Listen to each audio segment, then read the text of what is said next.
You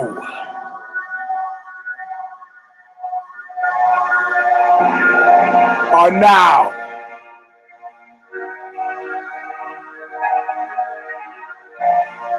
about to witness the awesome, crushing might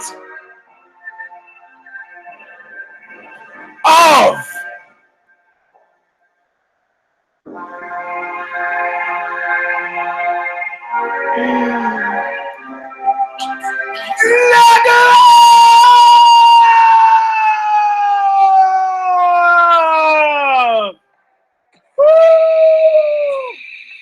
Oh man, I'm dizzy.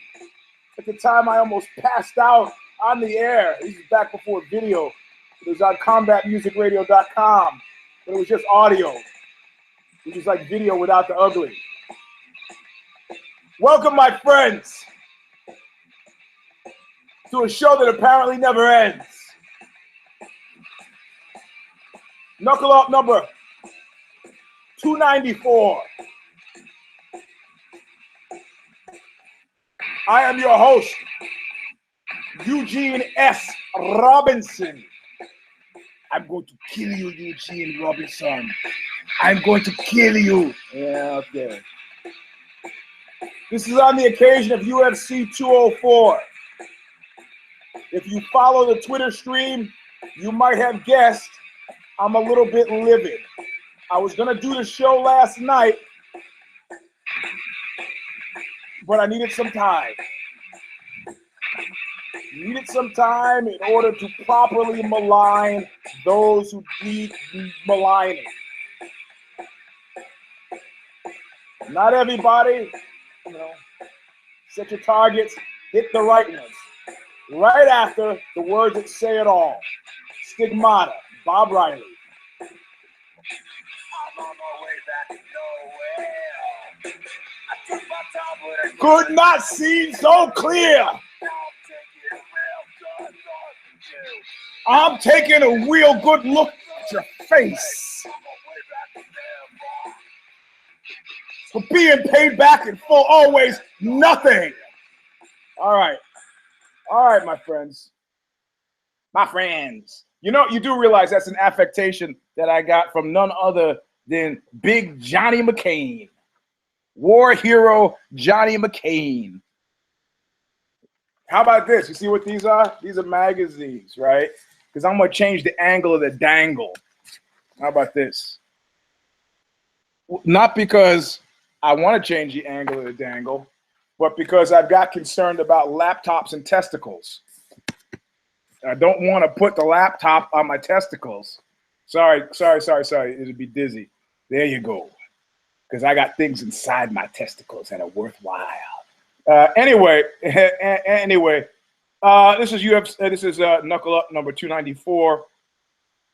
I'm your host, Eugene S. Robinson, and wasting no time or thought, I'm just gonna get into this. And all in all, I got the tote sheet from the Care Don't Care preview. You can see my scribbles. So the smirk is a good reliable indicator. My notes are my bond. So he's better at math than I am, so he can figure out the percentage breakdown of who said what and whether or not Nate is a lesser man, Kid Nake is a lesser man than I am, but at least in regards to his picks. But that's not the issue. That's not the issue. Let me go back a bit, and I'm going to start right in on this. Let me go back a bit to let me get this straight. I want to say it was a late Sam Kinison. I've done this before. I could be wrong. I could be very wrong about this. I'm sure somebody will let me know how wrong I was. But I'm pretty sure it was Sam Kinison. And he was talking about Elaine Boozler and Whoopi Goldberg. And he said about them, he goes, what? A whole nation is afraid to hurt their feelings? They're not funny. Now, Elaine Boozler was a hell of a writer. was a pretty significant writer. But Elaine Boozler's stand-up was subpar. Right? It wasn't funny.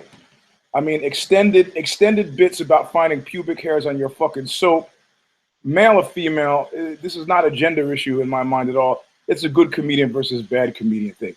You know, look, and you got to understand that most male comedians were guys who were abused in high school. And if you don't think that this high school abuse matters, you know, some woman wrote a piece about Donald Trump's latest embroglio, and she said, you know, he lends some credence to this thing, to this concern that women all over the world have, that the guys that we see that are perfectly reasonable, decent guys as we believe them to be, our brothers, our fathers, our boyfriends, our husbands, are, you know, with not too much distance from us, very specifically inside of a fucking van or a bus pulling up to us, are actually pigs.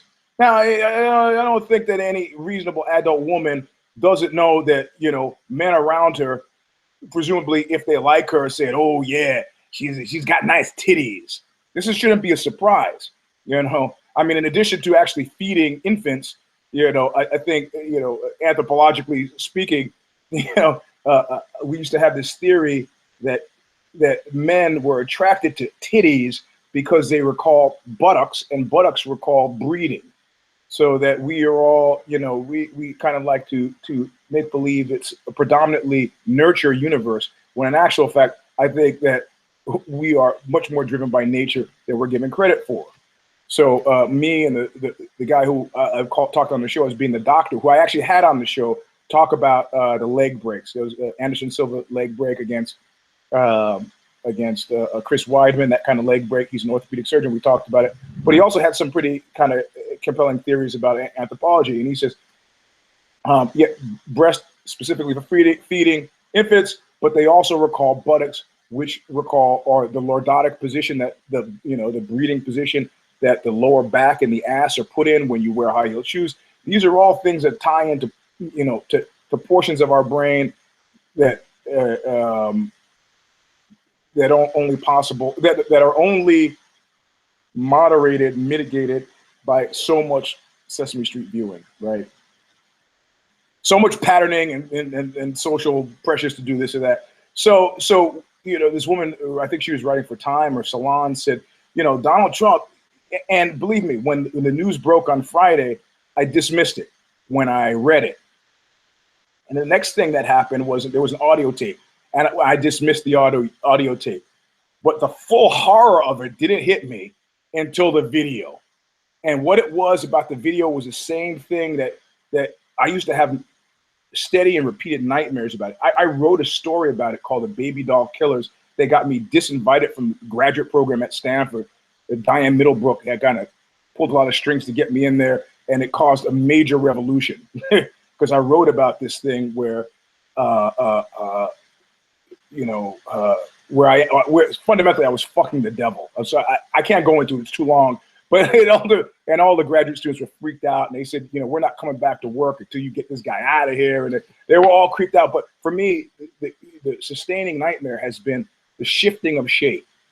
And what you see when you see the video, you see this guy for reasons that are beyond you, a 60-year-old man who's already a billionaire trying to impress some hired hand who's connected to the Bush family, you know, under every rock a Bush, and talking about grabbing pussy and grabbing titty.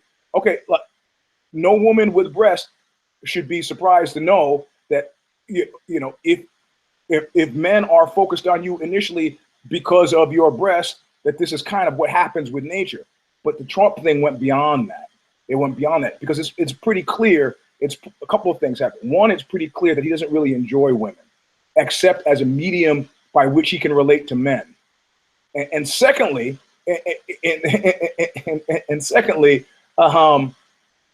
well, that's a lot of it. Secondly, but the second super 100% creep factor was when the bus pulls up and he gets off and he starts doing this charming thing, and you start to feel like you're watching a fucking horror movie, right? And that's the difference.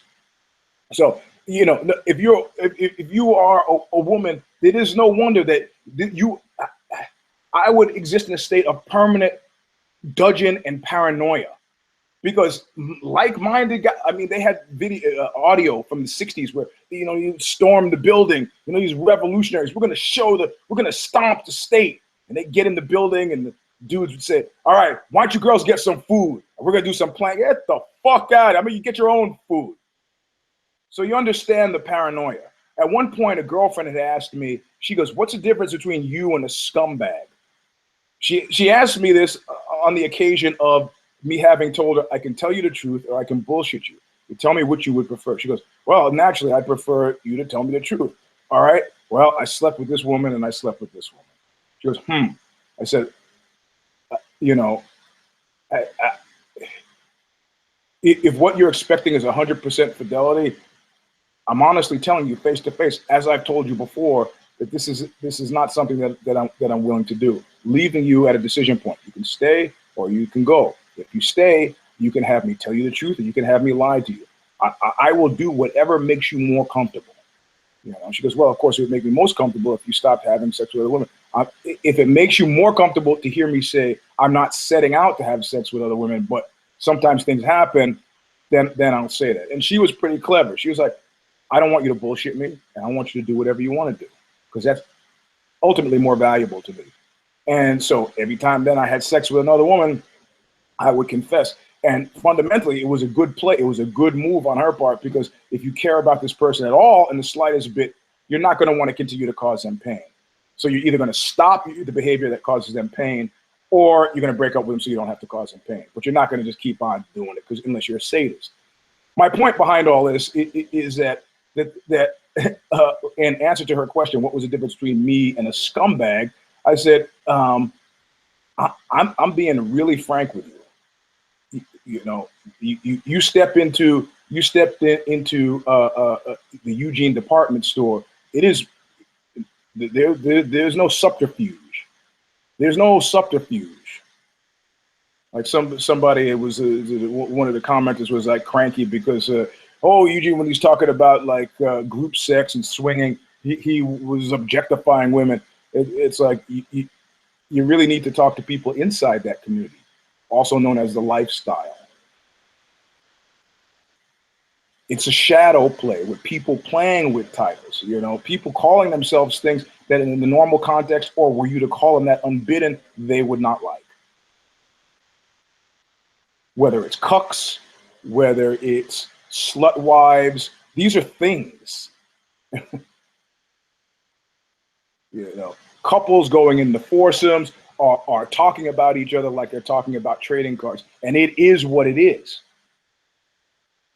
But the Trump thing is tri-level chess, but we're just going to play normal chess. Or better yet, we're playing Parcheesi when in actual fact he's playing chess. And the real stunning reality of it is you somehow get the sense that celebrity or not, guys like Brad Pitt are not doing that.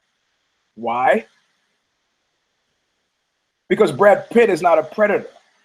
It's one thing to be glad about what you get and get a lot. That's not, if Trump sits back and does nothing, he gets nothing except this skeevious kind of gold digging types. But that's what he wants. I know a guy who used to like to go to hookers, not because he liked hookers, because he liked haggling. Look at Trump. These are extra sexual things. So the point behind this whole Trump, one, the debates are over right after the debates start right after I do the show. So there's appearance and reality. And the comedian Sam Kinison talking about a whole nation not wanting to hurt these comedians' feelings. You know, Whoopi Goldberg was an actress and a theater performer, or maybe a humorist. But her thing wasn't stand-up comedy, though she ended up, you know, what is it? A thing is as good as a mile. A yard is as good as a mile. She ended up close enough to be a stand-up comedian. No, Bob Saget's a stand-up comedian. You know, Jerry Son. You ever think about blueberry muffins? That's stand-up comedy. Whoopi Goldberg wasn't, and never made the claim, I don't think, ever, really. She was a comedian. She grouped in that, but she understood comedy. Elaine Boozler was a writer. Said, well, why don't you try to be a comedian? There's a dearth of female comedians. Amy Schumer is a stand-up comedian. Chelsea Handler is a stand-up comedian. But the line that is instructive for kicking off this discussion about MMA is a line, what a whole nation is afraid.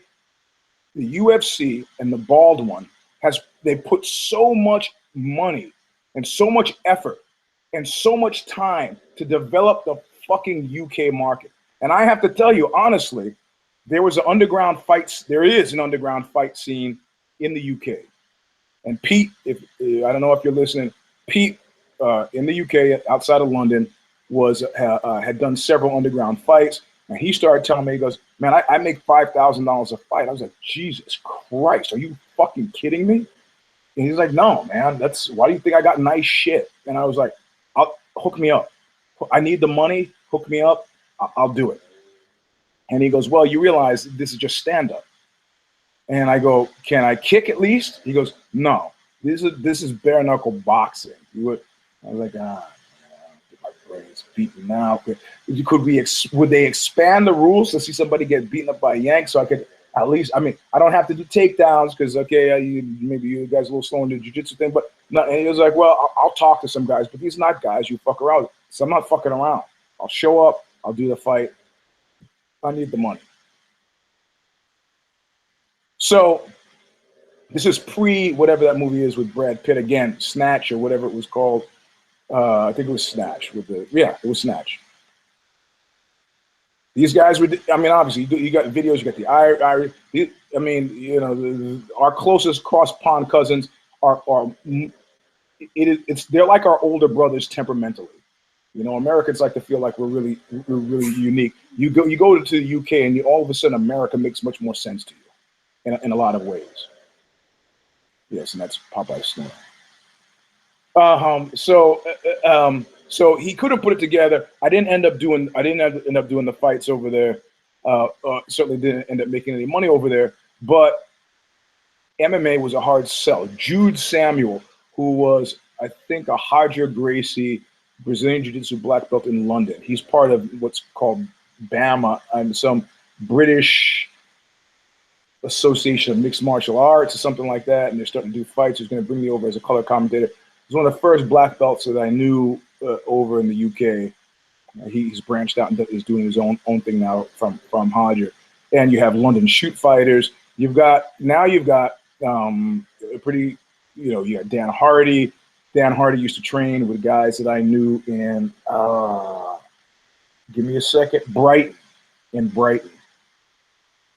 So, and then I got into trouble in the early days of doing Knuckle Up, back when it was on combatmusicradio.com. I gave a raft of shit because of a fight just like this one, possibly over Bisping and SFUK, which was, what does that stand for? Something, Submission Fighting UK. One of those forums, I don't even know if they're still around. People are like, I'm going to fucking show up at your Oxbow show and kick your ass. Because I expressed an opinion very close to the opinion I'm about to express now. And it's like, how far do you need to go?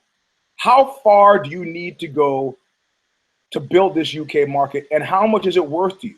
Building the UK market is like getting into New York. You know, I know somebody who ran a corporation in the UK and they're like, you know what? Our publication is 1,000 pages a week. We're going to get rid of that. Well, why? Because you know how much money we could save? Well, how much? It's just paper. Yeah, we got to pay the paper suppliers. We got to pay the printers.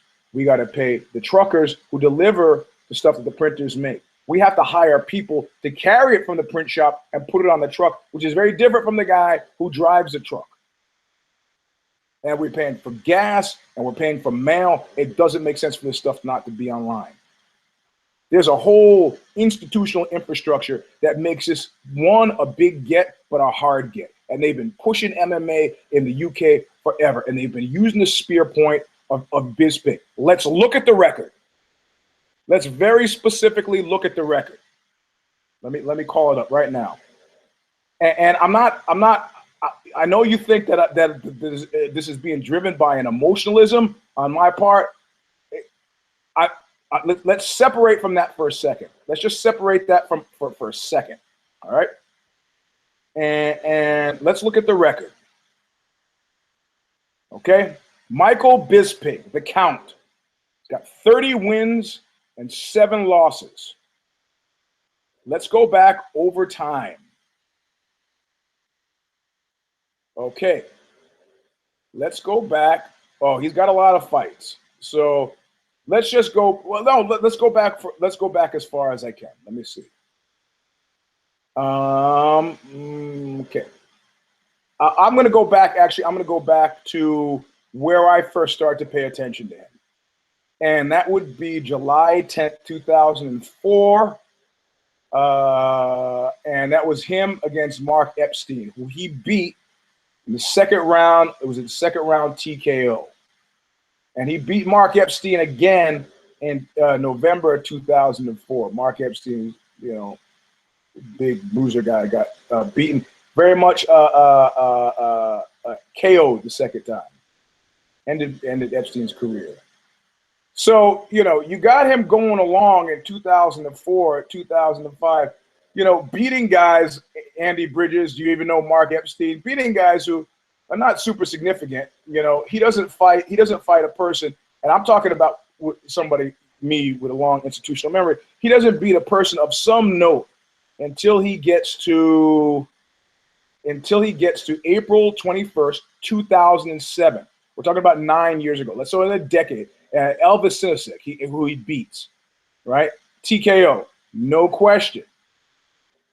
But he comes on my radar. He comes on my radar in 2000, later on that year, 2007, September, versus Matt Hamill, who he fucking robbed by a split decision. They said it last night. I'm not making up these words.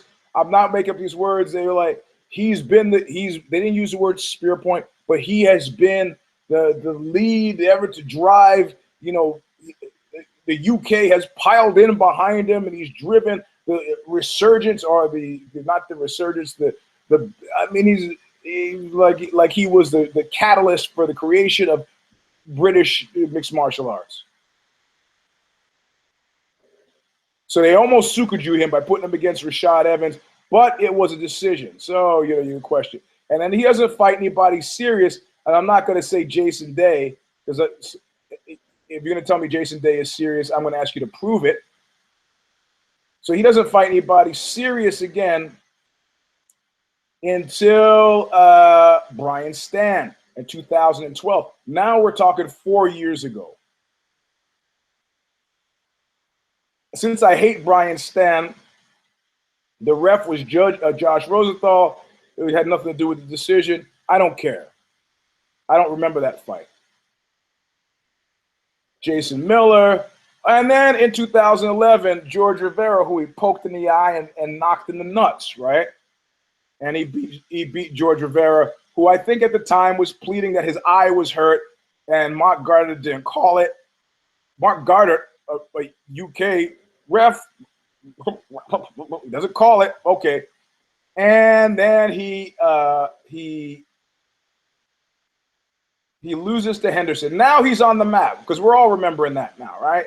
2009, yes, he beat Chris Lieben. I don't know. That was a unanimous decision. Maybe. And so we got a guy who's got all of these, like a lot. What do they say? More wins than anybody else in the UFC. How many of these wins were questionable? How many of these wins had people going bullshit? If you don't think that there's a categorical difference between his win over Anderson Silva and Luke Rockhold, okay, you're crazy. So now he's 1-1 with Luke Rockhold, and he comes into this fight 1 down against Dan Henderson. Now, when WME bought the UFC, you know, there had been significant signs that he was a forgotten man, and I don't know at what point come across. But I think somehow that the bald one had just gone, you know that. I don't know. They're not getting the kind of action that they wanted out of the British Isles until Conor McGee. What they figured out, that most fans in America haven't figured out, and that's that though it's called the United Kingdom, it's not nearly as united as you'd like to believe. In other words, if it's a Brit against an American, a guy in Ireland might, maybe, sort of, have some sort of sense of allegiance to the fighter from the British Isles. Maybe. If it's an American-Irish guy against a Brit, guys in Ireland are like, fuck that Brit. So all of a sudden, the Klieg lights change, and it's Ireland. The Notre Dame guy, the long tradition of fists from Jack Dempsey and Dunny to long tradition of Irish fighters. Mickey Ward up into the whole bit. Like the Golden Gloves in Southie is still something to talk about.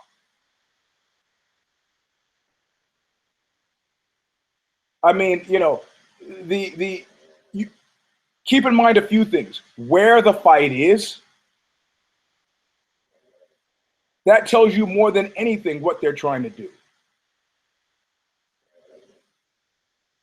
So they match him up against a clear to be retiring Henderson.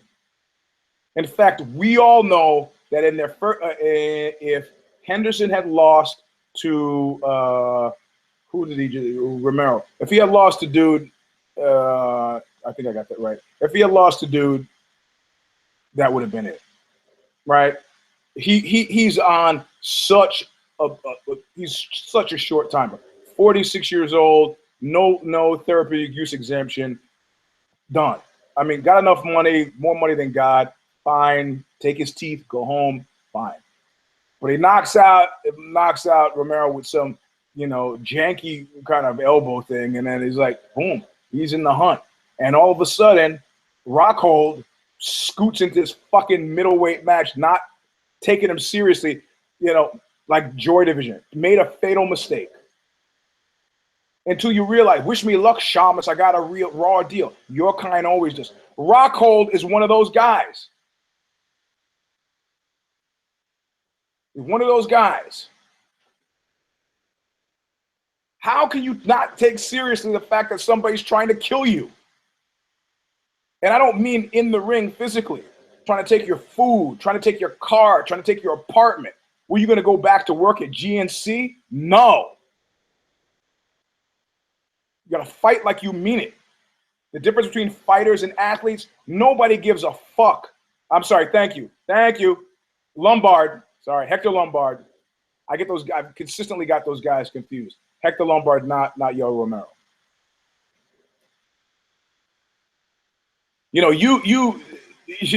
It doesn't make any sense. It doesn't make any sense. You have to understand that the athletes and fighters, athletes never prosper.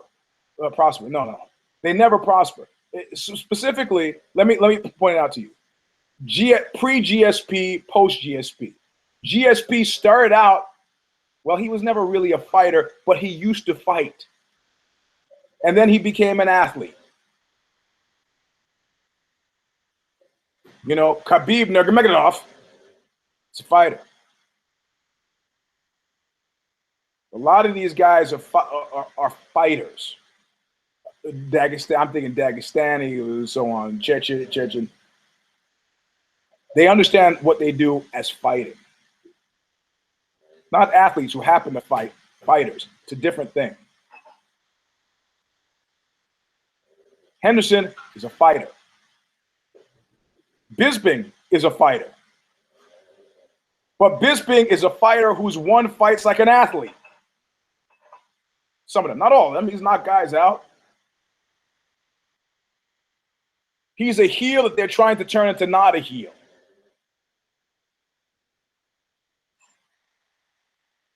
And when he takes out, a fatal mistake, Rockhold, I have to say, you know what? I wanted Rockhold to win. He's a near friend of Knuckle Up. I remember when he was low man on the totem pole, the AKA. You'd walk into AKA and they'd be interviewing John Fitch and Kane and all these guys. Gosh Koscheck with a big and Rocco would just be sitting on the apron of the ring, just kind of like, hey guys, hey guys, yeah, I'm over here. I could talk. I'm smart. I could do things. And then suddenly he became the guy and acted like he wasn't. Never took it seriously. Bisping, when he ran up against Bisping, Bisping also realized I got a limited amount of oxygen in this room. They clearly don't give a crap about the UK anymore. They give me a diminished, yeah, they threw me a bone, a diminished Anderson Silva. Or whatever. That was maybe more about Anderson Silva than it was about the UK. They had to keep their hand in somehow, keep their. But the Henderson thing was something else. Here you got a clear-cut Hall of Famer. You're going to bring this guy in. It's his last hurrah, win or lose. But let's just take the fight out of the equation and look at it on paper, like a Silva or a Baldwin does. And what do we see on this piece of paper? Are we going to have a guy, and I'm not saying there's any collusion. Don't give me that conspiracy stuff. I'm just saying unanimous decision means oodles. You come to me at the end of that fight and call that a split decision. I go, I'm an unhappy guy, but whatever, I see it. You tell me unanimous decision, and I'm like, bull fucking shit. You guys, you know, you can fool some of the people all the time, but you're not going to fool all the people some of the time, or something like that. I'm just not buying it. I didn't have a particular hunt in this fight. Yes, Sorrell used to train with Dan Henderson.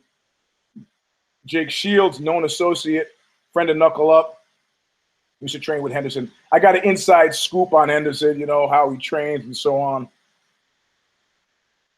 But he's not been on the show. He's no friend of Knuckle Up. I really got no dog in this hunt. I've hated Bisping for a long time. I finally when did I give up the ghost to hating Bisping? I guess I gave up the ghost to hating him really in 2009. I felt free to that. I felt free to that because of him getting knocked out by Henderson, him losing to Vanderlei, and then George Rivera and then Chael Sonnen, and then George Rivera. He just become a fighter at that point. And then I felt for the guy who had the problem with his eye. And then he acquitted himself nicely against, I can't remember which fight, against Chael that he lost to. And I was like, okay, I'm not going to be a big fan, but I don't hate the guy. Like, it's not like Anthony Kiedis. But you know, the machinery makes you hate things. I have people who are now digging in deep, even though every indication is that Donald Trump shouldn't be managing a fucking ice cream truck, digging in on their desire to vote for Trump because they're tired of the rest of America telling them that they're stupid. So they're going to show us.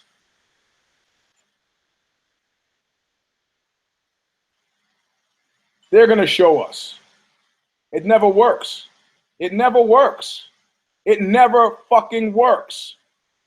It didn't work in 1933. Everybody thought they could contain the funny little man with the mustache and that Hitler and the Nazis outside of freedom of the streets and street fights with communists. It was just a momentary affectation that they would do a little saber rattling, you know, maybe muscle out of the Treaty of Versailles, and that he would be kind of his fringe movement. He would be on his way, on his merry way somewhere else. It didn't work that way. It didn't fucking work that way. So let's look at it on paper. Are we going to give the belt? What does that do to the division? What does that do to the division if you got a guy who's retiring with the belt? I don't know. Is Bisping, even if he loses that fight, is he the interim champ? No. He's retiring with the belt. Do they have to fight for the new champ? Is Bisping still in play, or does a Bisping that loses to Henderson a second time? Does he have as much juice going into a fight with Weidman or any of the other middleweights that he's picking or choosing from at this point in time? Mousasi, who I love. I don't know, and I'm not saying that this is tied, that there's a factor of collusion here. I'm just looking at it like, all right. So some guy who generally I held to be pretty sane, I think I refused to roll with him today when he said that. He goes, I give the first round to Hendo. I give the second round to Bisping. I go, based on what? Bisping got knocked the fuck down, mounted, and pasted right through the end of the round. He goes, well, but he had more strikes. Okay. I used to have the mistaken belief that I had a uber philosophical understanding of decisions. And I said, on a long enough timeline, a decision is based on the factor that who do you see ultimately winning this fight? If we could just do it like in the old days, old Gracie Jiu-Jitsu days, you have unlimited time, who wins this fight? And somebody said, no, you dumbass, that's not the way you do it. You're actually looking at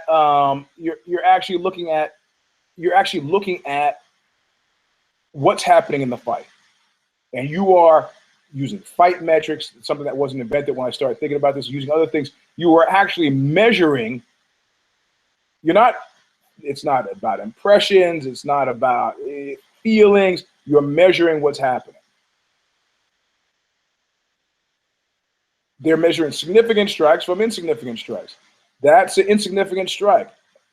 Yes, I moved my head, but I still feel fairly okay. A significant strike moves my head over here and has me scrambling up over the mat. Is there a weighted difference between significant and non-significant strikes? There should be. I don't know if there is. If you deliver 147, which is what Bisping was known for doing, being a high volume puncher, what does that count for if the guy that you are striking is still standing there? You know, I could get you and slap you about 30 times before you struck me if I had the right position. But you're not going to get knocked out if well, you might get knocked out if I'm slapping you, but it depends on the position. So I don't know what to tell you. I don't know what to tell you.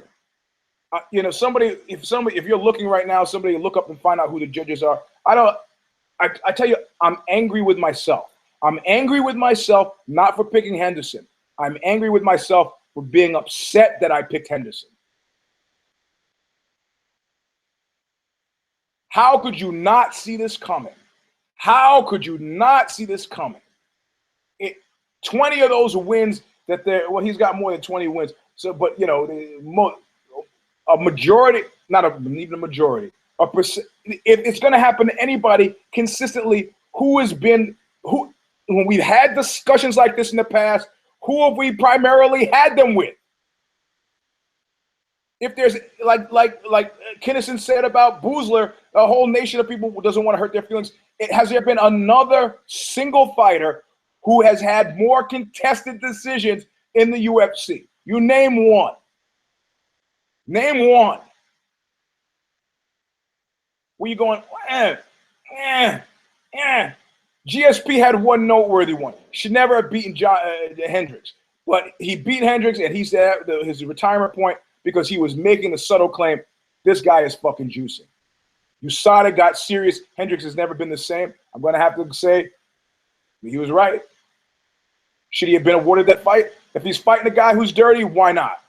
I don't feel bad about that. At the time, I felt bad about the decision, and then I looked to Hendricks. It's it's like when Mr. Crapanzano accused me of cheating on the trig test in high school, and I said, "Hey, Mr. Crapanzano, you didn't give me the 10 points for this." And he goes, "I'll tell you what, playboy. If you go to this board and you do the work, I'll give you the 10 points right now." I was like, "Oh, all right." I grab the chalk and I go to the board. And he's like, and he turns around, "Give me your paper." I got it right because, of course, immediately after class, I go, "Hey, Kenny Ryer, Kenny, hey, how do you do this?" And he explained it to me. I said, I got it.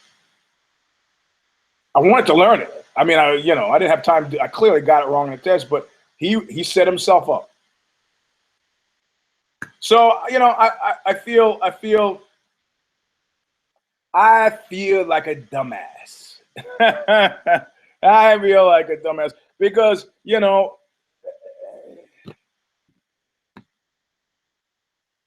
I see it as a split decision. Like I said, that wouldn't have driven me as crazy.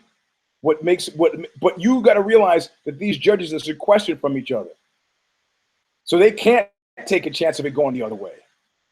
That's why it was a unanimous decision, because you don't know it was close enough so that you don't know what the other guys do. So you got to go overboard. I could be maybe I'm talking out of my ass. And I'm sure I'm going to have those commenters that go, you were wrong, just deal with it. And I'm like, hey, I told you, every dog in this fucking hunt. But the reality of it is when you look at this, if it smells okay to you, you explain to me the people that were booing in Manchester. You got to understand regional politics when it comes down to it. Yes, against an American, of course. Guys at Manchester will beat up guys from London. There's an antipathy. Enough of an antipathy that allowed them to see clearly. What the hell am I doing with this hood? I'm dying. So, whatever. Henderson says, you know, I wish what we saw was, I'm not even going to make a claim, why didn't he put him away? He didn't put him away the first round because he's 21 seconds from the end and he's got 4 other rounds to fight. And he put him down again the second round. This was becoming a regular occurrence. Dude's eye was closed up, couldn't see. Oh, and they're trying to, it doesn't have much to do with damage. Fuck it does. What sport are you talking about? Are you talking about rhythmic gymnastics? Stop it.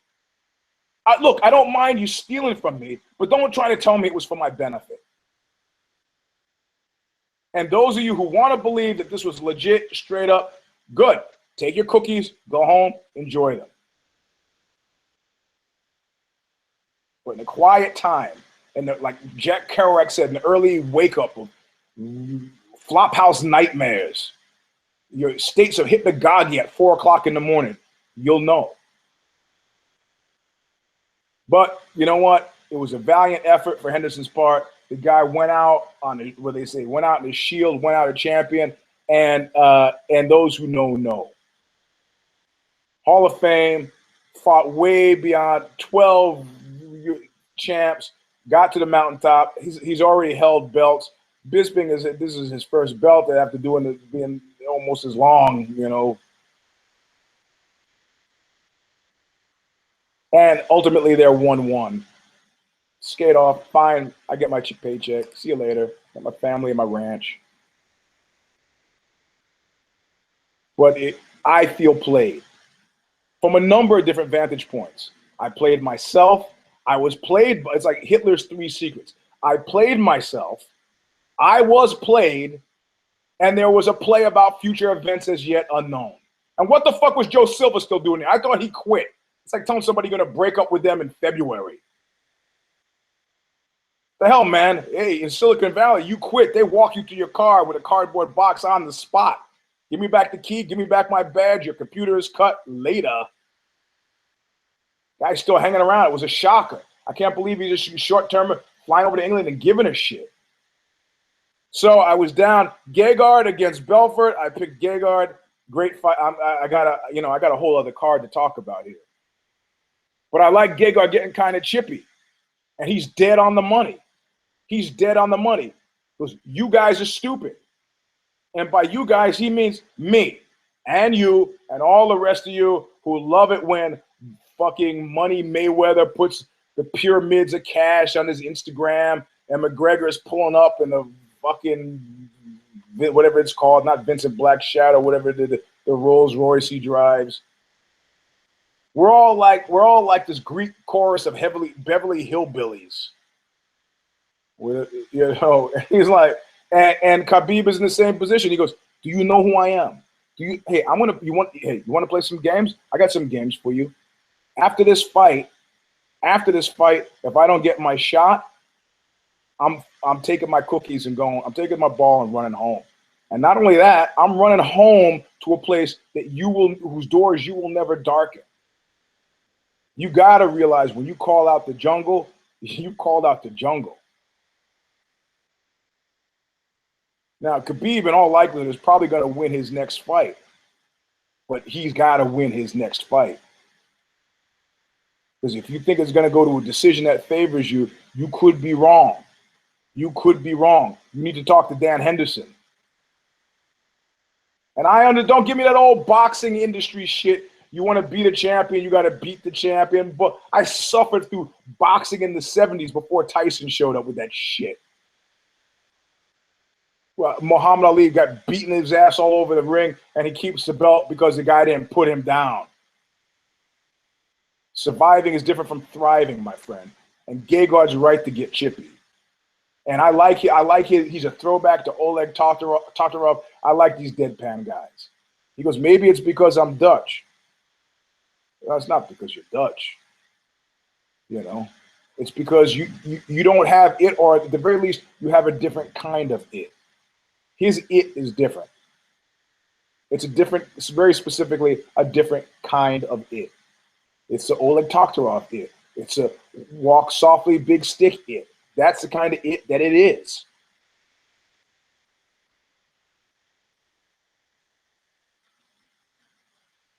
But he's a killer. Despite the Uriah Hall stumble, he's a killer.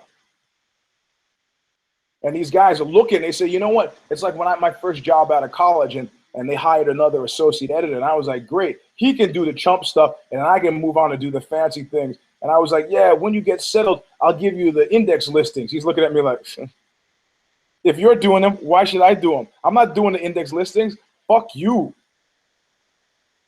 Next thing I know, the guy's booking trips to Arizona to cover some fucking defense industry thing, and I'm sitting in the office doing index listings. I said, oh, first valuable lesson in Silicon Valley. Super valuable lesson. Gegard and Khabib have been sitting there going, yeah, these guys, my phone's it's gonna ring any second. Hey man, my phone's not ringing. They will do you. They will do you. Which is why it's ultimately satisfying when a guy like Mystic Mac is in a position like somebody, like the guy, like the lawyer at Sony was whining to me when I was threatening to take him to court.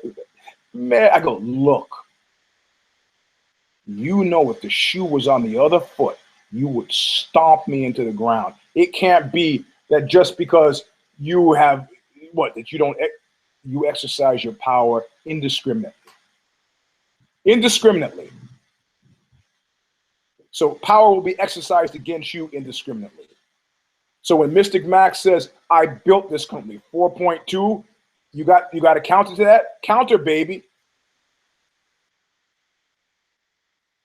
But if I'm that guy, if I'm Mystic Mac, I go, how much was it worth before I showed up? How much after? How much money have I made you? This is not emotions. I'm not writing you love letters. I'm putting facts and figures on pieces of paper, and you should listen to them or read them. The system makes you ruthless because the system itself is ruthless. Gegard has figured that out. Sitting around waiting for somebody to shine the light on your ass will never work. Start screaming. And that goes for all the rest of you fighters listening now. If you think somebody's going to come on, you know what? The best you could hope for is Donald Cerrone, who doesn't know what money is. Sitting around like Cerrone, and maybe they'll throw you a bone. You know, company guys. You know, those company guys, you know, GSP had to come, you know, the guys that broke, GSP, Connor McGee, and now Jose Aldo's like, fuck you, I'm going to retire. And they don't give me, because you're not making noise. Now you're making noise. But now you're making noise in a way that if they give in, they have to say, look, you know, now you I'm not going to, for a second, let exist the impression that you weigh more than Russia. Because Mr. Jose Aldo, you do not. So the bald one could go down the road of, fuck it, you know, the difference between Jews and Gentiles doing business. You know, Gentiles say, fuck it. The Jews will say, fuck it, let's make this work. Dana White might say, oh, fuck it, let's make this work. Jose, relax. This makes sense. It's New York City, Irish Americans, the seat of Irish. I mean, not a single Irish American in America came through this country through any other place but New York City. It just makes sense. It makes sense. It's just about putting asses in those $1,500 seats. Give us a break here. I guarantee you this coming up. Same with Khabib. Same with Gegard. These guys are good fighters. They're not going to do the chit chat well, but they will. They fight. They're not athletes. They are fighters. Fighters can have a sheen taken off of them. Joe Lozon, I think, was a fighter. Donald Cerrone is a fighter. They can get used just like anybody else. friend of mine was telling me about another friend who got gangbanged, and not the fun kind either. What happened? She's dead now. I don't mind. She had a heart attack, strangely enough, subsequent to this. Non-related, outside of the fact that she was possibly addicted to cocaine.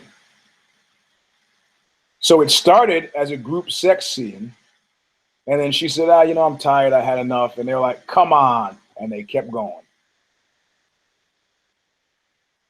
It's like the guy who showed up to an orgy and all the other women chickened out, and his girlfriend told him, well, I expected to have sex with multiple people, and there are multiple people here. So no, that's not the way it works. We show up for an orgy.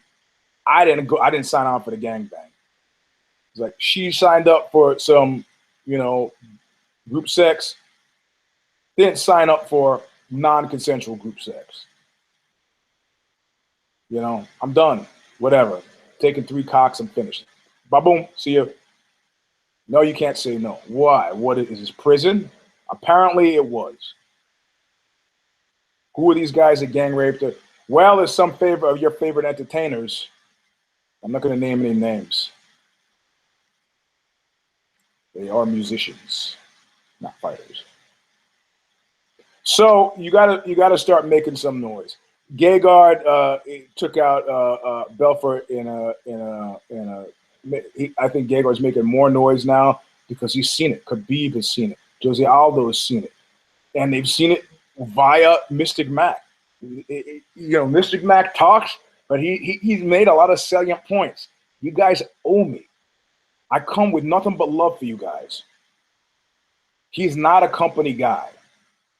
He's the apotheosis of a fighter contributor, and what he does, though he does it primarily for himself, also has a side effect of benefiting you if you are a fighter.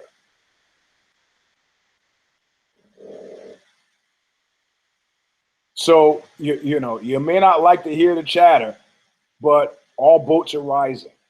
Can't say the same for Mr. $38 million house in Malibu. And I'm speaking of Fertitta, the ex-owner. OSP.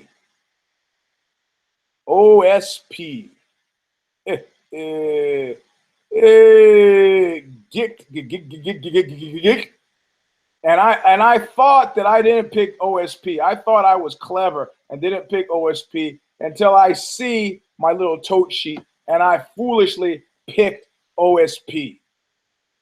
I've never liked OSP.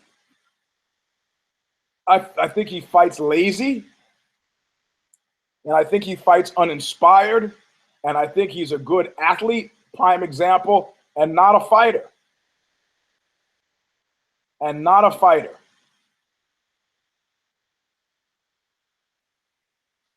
So also, this was one of those fights where I passed out. The first time that Henderson knocked Bisping out, I was screaming so loud because there were some people in the bar who were big Bisping fans. I was like, who the fuck are you? Who the fuck are you? Somebody you came up some reality TV show in here cheering for Bisping. Get the fuck out of here. It was really super unattended. They set up 40 chairs. It was me, the crazy woman and her boyfriend sitting next to me, and 2 other people watching this fight. Yeah. For which I was charged $15 because I couldn't find anybody who would let me watch the fight with him. How do you like that?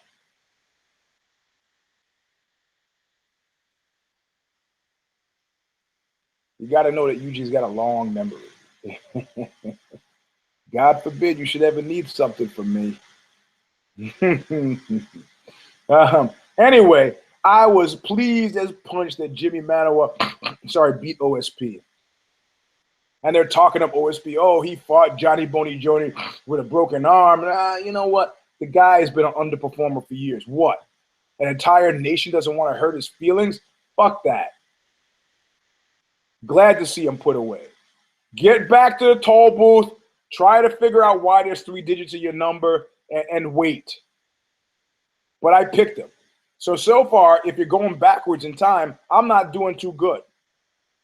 I picked Hendo and OSP, both are who lost. But OSP's loss is very different from Hendo's loss.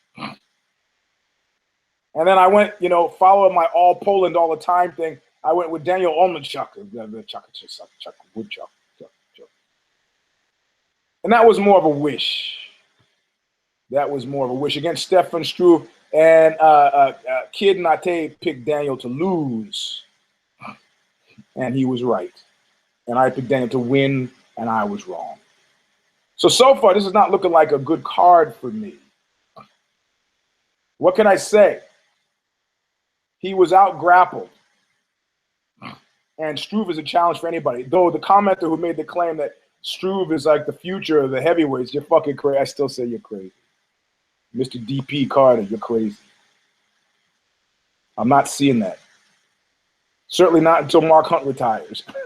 Not seeing it. So, and I didn't care about Bektik. Sorry. Let me have to say that I thought it was jive. And I think that given the guy's looks and his team, I think he's being given a shove. A comfortable shove. And I'm shocked that I didn't pick Yuri Alcantara. I thought both of these guys are geeks. But I guess Yuri heard what I said and put together a beautiful jiu-jitsu chain. It was really nice. Really fucking nice. Armbar, transition to a triangle, transition to armbar. It was really, really deft. Really nice. If you want to see what jiu-jitsu, he said, I did it for jiu-jitsu. And I was like, he did it for jiu-jitsu. I saw it. Stashik and Davy Grant, fuck you guys. Sorry, man. Stashik is a Polish guy, Paul Poland all the time. I didn't care before, didn't care afterward. And what was my other, my terrible pick here was I picked Tumanov to lose. So Tumanov did lose, so I got that right. So far, 1, 2, 3, 4, 5 cares in, and I only have 1, 2 correct. So I'm under 500. And the only other fight I cared about on it was Santos and Martin. And of course, who did I pick? This is great. I picked Martin, and he got beaten by Santos. So I'm healthily under 500, and there you go. There you go. That was UFC 294. And after the UFC from last week, you know, I'm starting to see a few things. And one of the few things I'm seeing is at one point they were saying, oh, this fight is that. And they said, okay, this fight's not for you. There are different fight constituencies the fights play to, different reasons. This fight, in a certain regard, wasn't for the UK fans because it was at 4 in the morning there. But that doesn't mean anything by UK standards. People are not going out until 1 in the morning there sometimes. So it's not that big of a deal. It stayed packed throughout. You could see there was no people. No people were, I got to get home to go to work. I was either here or standing in the pub drinking. That's the reality of it. But so after last week's shit fest and this, you know what? I have to say that the drug addiction parallel is super apt. It is super apt. Because if you are addicted to heroin, you think, man, that last batch was bunk, man. You know, Ramirez sold me some shit, man. I wonder if the next one will be any good. Like Chuck Berry says, too much monkey business. I don't just leave me be. And of course, it's impossible because the next big one is UFC 205. And they know. Why do you think when the crack epidemic hit, I wrote that go to Ozzy and type in PhD in crack, or my PhD in crack, about the PhD holding Ivy League school Swedish royal who decided in the middle of this illustrious career of being a Nietzsche scholar, you know, working with Alexander Nehamas and all these people at Princeton, that she was gonna suck dick for crack. How'd that work? Because guys go, you want this crack? Suck me off for the crack. And I had to say, well, you know, I could give $50 that I don't really have for the crack, or I could just blow this guy for the crack and I got the free crack. I go, how'd that work out for you when I interviewed her? She goes, well, it worked out fine if the crack was okay. I go, how often was the crack okay? Well, about 50% of the time. So you were getting beat 50% of the time. You were flowing free blowjobs 50% of the time. You could have at least been charging 10 or 20 bucks for that. Yeah, well, I didn't realize it until afterward. Well, and this is where the drug addiction kicks in. Why didn't you realize that before? If I had just been a prostitute, you get the money up front. You could, yeah, I could have got the crack up front, but to prove it wasn't bunk crack, I would have had to smoke it up front. And if I had to smoke it up front, I would have had to share, and I didn't want to share. Man, and here we are, excited about UFC 205, though we saw one of the robberies of the century happen at UFC 204. Yeah, like Tom Waits said, son, you're addicted. Go ahead. Go ahead. Dispute this in the comments if you want. You know it's not a clean win. You know it's not a clean win because by no stretch was that a unanimous decision. Don't get semantic on me. Yes, I know the judges said unanimously it was a